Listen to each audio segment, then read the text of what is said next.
Now that we understand static and dynamic rendering, let's dive into generateStaticParams, a really interesting feature in Next.js. In simple terms, generateStaticParams is a function that works alongside dynamic route segments to generate static routes during build time instead of on demand at request time, giving us a nice performance boost.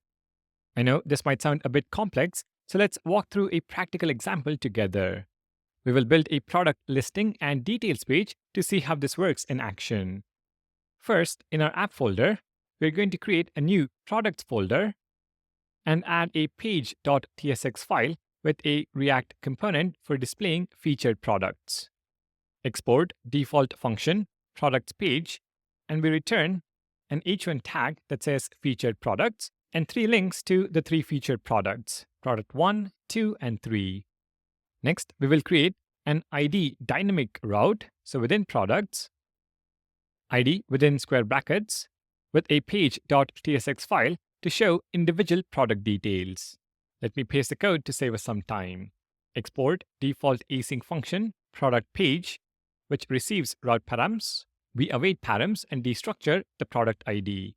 We return an h1 tag product ID details rendered at timestamp.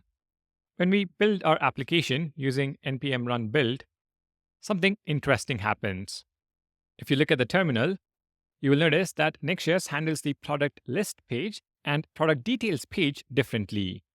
The product list page gets static rendering, while the product details page is set up for dynamic rendering.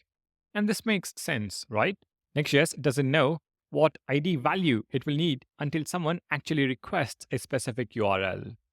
Take a look at the build folder, specifically within server/app, and you will find the HTML file for products.html, but you won't see anything for the product details page. If you run the app with npm run start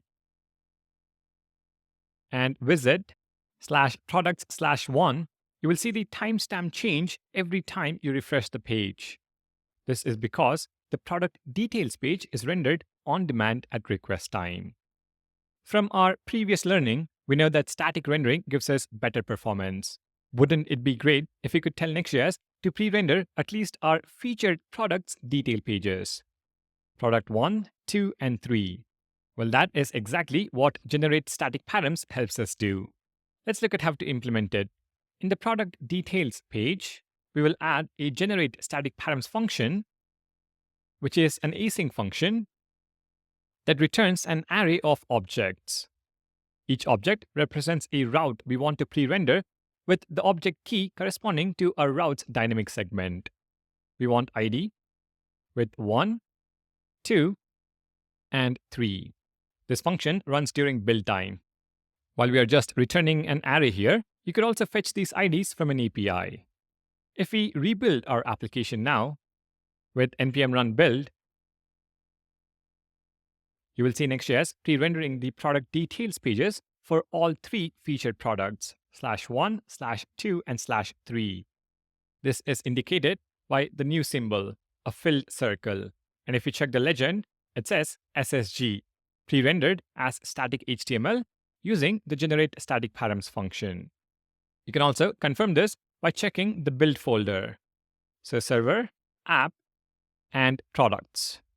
You'll now find HTML files 1.html, 2.html, and 3.html corresponding to our IDs. Start the application with npm run start and navigate to /product/1.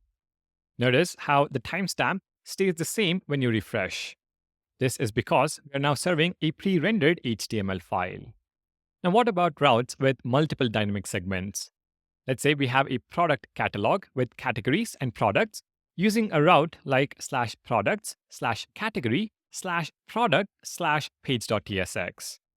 In this case, each object includes values for both dynamic segments needed to pre-render the route. Category electronics, smartphone, electronics laptop, books and science fiction, books and biography. generateStaticParams is perfect for scenarios like featured products or popular blog posts. generateStaticParams is a powerful feature in Next.js that lets you pre-render static routes for dynamic segments.